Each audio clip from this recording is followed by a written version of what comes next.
guys, and welcome back. Before we start this video, I just wanted to do a quick mention of a new product that I've been testing out. This portion of the video is actually sponsored by a brand called the OODIE. I think it's an Australian brand, but it recently opened up an online store in Canada, and they sent me one of their products. It's basically a blanket, but in the shape of a hoodie, which is the most comfiest, warmest, cuddliest thing that I've ever tried on. They have a whole bunch of different OODIEs available. The one I picked up is the sloth one. I'll try it on for you guys in a second, but I did want to let you know that they did give me a discount code. If you're from Canada and you wanted to buy one of these, now that we're heading into the fall time, we're going to be in the Christmas shopping mode soon, not yet, but like soon. So if you were thinking about buying one of these, if you use my code Chris30, you'll get 30% off. I'll leave everything in the description bar for you guys,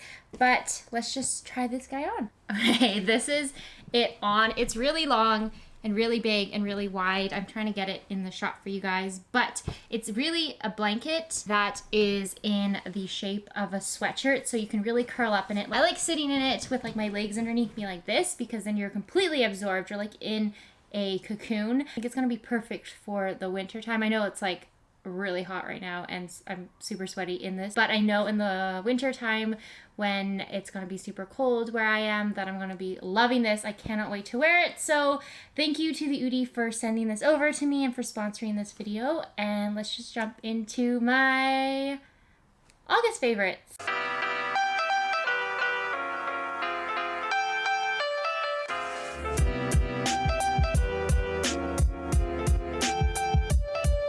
I can't believe we are here at the end of August. That is just crazy to me.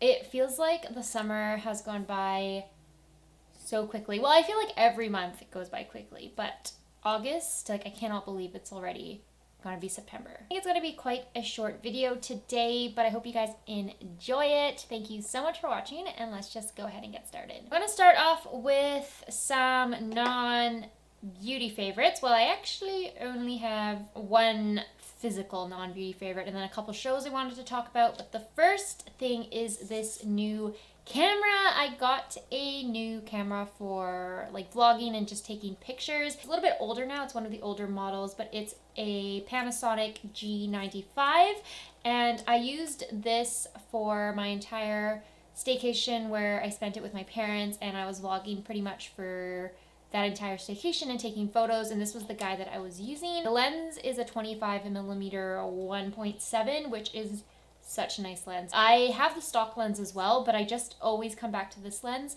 And I also have the 14mm 2.5, I think, which is also really great because it's a much wider angle. It has a fully articulating screen, which is just amazing. Oh my gosh, I just love this camera so much. I'm gonna try and film some videos for this channel that are not vlogs on this camera as well. Before, I was using a Sony a5100, which I also really liked, but I didn't like the flip screen because it was one of those screens that went like above the camera, which I didn't like. I like the side viewfinders a bit more. Anyway, that was kind of probably boring, but I love that camera. I spent like a good 2 months just researching and watching so many camera videos and reviews, and I spent like a long time researching, and I ended up getting that one because it kind of fit what I was looking for. So yeah, that's my first favorite. Shows that I've been really enjoying, I've talked about it in a lot of videos recently, but I really liked the show Cursed. I just love anything to do with King Arthur and that legend. The only show that I haven't watched that I need to watch is Merlin. I think it's on Netflix now, so I'm gonna watch that as well. But I like anything King Arthur. I'm also on a whole like Camelot train right now, and I want to read a bunch of the books. I really liked Cursed. I think it's just because I love the characters so much, and I love the legend and the whole thing, so I was kind of already biased towards it. The actor of King Arthur is so attractive. I really like him, and I also really like the character that was the Weeping Monk because he reminded me of Kylo Ren, and I'm in love with Kylo Ren. He's like my new favorite character. Like, I really like that guy. The last episode is worth it. If you're not really into these types of shows and you're kind of like on the fence about watching it, watch it for the last episode. It is so good. Like Merlin's, oh my gosh, Merlin's final scene. I still think about that all the time. So incredible. And The last episode blew me away. I was really impressed. Some of it was a little bit cringy and the acting was kind of weird at times, but I liked it. Hopefully they get season 2, season 3, season 4, however many seasons, because I will be watching it religiously. Another show that I really like that my friend actually told me about is Upload. It has Robbie Amell in it, and I can't remember the actress's name, but it's so good. It's such a clever show. It's kind of like a futuristic AI type show. Basically, when you die, you can get uploaded into like a heaven. It's like a virtual heaven. Basically upload your consciousness so that you are yourself up there, but you're kind of like an avatar. So anyways, it's really, really cool the way it's done. There's so many like witty jokes in it. The way they portray the future and the things that they do in the future in this show are not that unrealistic. Like I feel like a lot of the stuff, like the self-driving cars, the like phone screens, and everything just seemed quite possible. Well, not everything, but most things in that show seemed quite possible. I don't know, I really, really liked it. There were a couple plot holes, I felt like, and things that were just, I don't know if they really thought it through, but for the most part, I was hooked. It's like funny, but also a mystery or like a drama. Well, not a drama, I don't know what it is. It's just good. Watch it if you like kind of futuristic. Oh, if you like Black Mirror. The episode in Black Mirror that is like the social media one, and then also the Hang the DJ, probably more similar, I guess, to Hang the DJ. Those 2 episodes, if you like them in Black Mirror, this show reminded me a lot of those episodes. Anyway, those are the 2 shows that I've been really into lately. I have a whole list of shows that I need to watch, so I'm gonna get right on it, start another show soon, but that's what I watched in August. I just have one makeup product to talk about that's not part of like my eyeshadow and base products of the month, and this is the NYX Bare With Me Hydrating Cheek Tint in the shade Creative Cleanse. I maybe mentioned it in my July favorites, hopefully not, because I don't want to be too repetitive. It's such a great natural product. It has this really nice cooling sensation to it, so it feels really nice when you're hot or sweaty and you're just applying some blush in the morning. I think it's really innovative as well. It has that like hydrating sensation, but it gives your face this really beautiful flush to it. I love the color. It's a little intense. If you're not like into super like pinky blushes, maybe don't get this one. They have some other options in the range. I do want to pick up more. I always say that I want to pick up more, but then I never end up buying any more. Hopefully they don't discontinue these, because I just think it's a really cool stick blush. It's probably my favorite stick blush that I've tried. My eyeshadow palette of the month was the NYX Ultimate Eyeshadow Palette in the shade Phoenix. I'm wearing it on my eyes today, and honestly, I am just tired of this color scheme, and I'm kind of like tired of this palette. I feel like now that I've used it for like a month, I kind of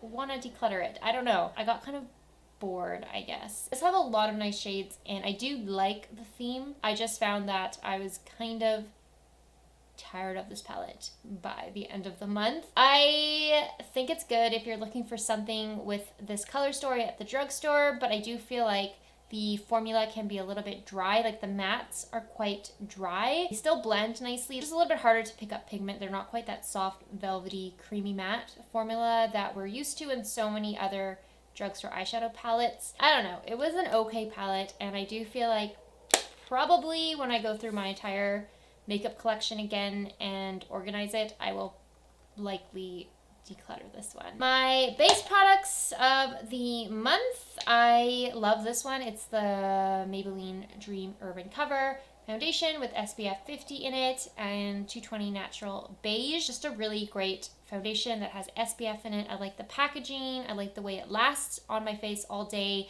and the color is really good for me right now, so I love this product. I also like their Superstay Stick Foundation. Not as much as I like the liquid Superstay Foundation from Maybelline. That one is amazing. It's one of the best like full coverage foundations at the drugstore. The stick is not bad.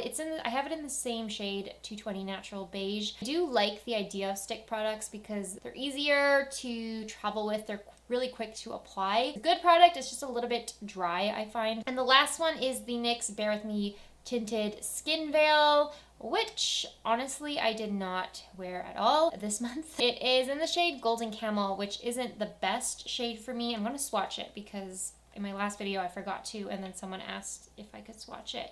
So it's a pretty like yellow, I don't know if this is going to show, but it's a really yellow foundation shade. Always looks a little bit off. Like I think on my hand it might look okay, maybe, but when it's on my face it just looks very yellow, and I don't think it works for my skin. I don't actually know why I bought this color. One of you did mention in one of my videos about what shade I should try, so I'm gonna look for that one because it's such a good product. It's a really, really nice like tinted moisturizer. I just don't wear it because of the color. And that sums up all of my makeup to talk about in this video. So the last thing are books. I did end up reading 3 books this month. One of them I'm still finishing because it's really long. The first one I read was Day of the Jackal by, I think it's Forsyth. I'll put a image of it up here somewhere. That was like a really intense mystery book. It's about like an assassination of the French president, I think it was a president, and it was a really, really intense book. It took a little bit of building up, and I felt like the beginning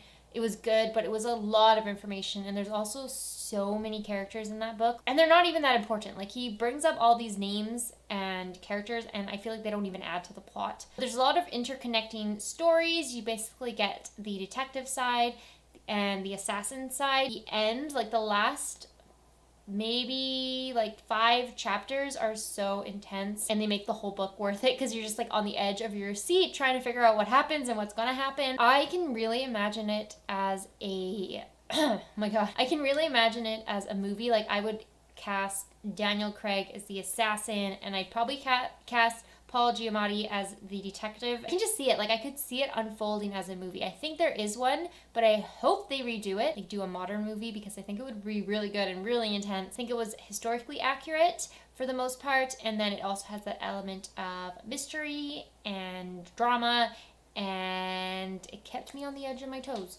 for the entire time. Also read Your Illustrated Guide to Becoming One with the Universe by Yumi Sakugawa. I have a lot of like points in it because it has little assignments that you're supposed to do after every lesson. It's basically 9 lessons, kind of like a self meditation type book, all about like looking into yourself and understanding how you fit in this universe. It's very like self-help, self-meditation, but it does it in a fun way because it's all done in illustrations, kind of like a comic book, I guess. I need to go through it again, I think, and actually like try the assignments out and the meditation part of it. So I can't say if it actually makes me feel more at peace with myself and with the universe, but I did like it, and I'm gonna keep it out there and go through the assignments like one by one and see where that takes me spiritually. And then the last book that I am still reading, I'm almost done it, and it's War and Peace by Leo Tolstoy. So I'm at like this last chunk, like maybe the last third of the book. I wanted to finish it by the end of August, and there's still a few days left, so I want to do my best to kind of wrap this one up. I love this book. I'm like so torn because I don't know if I like it more than Anna Karenina, but sometimes I do like it more than Anna Karenina, and it's just, I feel like it's changing my life a little bit. Like, you know, when you read those books and you just feel so different after you've read them. I feel like that's what's happening as I go through this book. I just love Leo Tolstoy's novels, I've decided, and I think it looks daunting because it's so big and it's so heavy and dense, but translation makes it easier to read, I guess. Like, it's not a challenging literary piece, but it is very dense. There's a lot of characters, a lot of subplots, a lot of things happening. It's not like a book you could just start and then put down and then start another book and then like come back to it. Like, I think you need to keep reading it consistently. I don't find it like a chore to read. Like, I kind of felt like that when I read Villette by Charlotte Bronte. Like, I just kind of wanted to get through it and finish it. But this book, I feel like I just enjoy it every time I read it, and I want to read it. I also want to finish it though, just so I can give you guys my full review, because I actually don't know how it's going to end yet. There's so many good characters in here. I love Prince Andre. Like, oh my gosh, he's kind of like the Levin of Anna Karenina for me. I love that character so much. There's always one. I find that there's always one character in a book that I just latch onto and love so much, and in War and Peace, for me, it's Prince Andre, but there's also a lot of really great characters. Like, there's so many good, well thought out, well developed characters in here. Again, there's a ton of them. Like, there's so many names. Took me at least, like, I had to get through the first third of the book before I started, like, understanding who everybody was, and I could follow along without having to check back into, like, the character list at the start of the book. Just so good. I love War and Peace. And I know there's a movie out with Lily James that, I think it's Lily James, that I want to watch. I don't know where I'm going to find it or where I can watch it, but I do want to watch the movie, or like I think it might have been a mini series. Definitely read War and Peace if you haven't and it's been on your list for a while. It's really, really good. I do think if you haven't read Anna Karenina, I would probably read that one first and then come back and read War and Peace after it, but still read it at some point. It's like a must read before you die type book. And that sums up this video. I hope you guys enjoyed it. I hope you had a wonderful August and summer and that you're ready for September. I'm really ready for fall. On this side of August, like, I'm feeling way more excited for fall and all those warm fuzzy fall stuff. As always, thank you guys so much for watching. Don't forget to follow me on Instagram and Twitter. Please subscribe if you'd like to see more videos, and I will see you in my next one.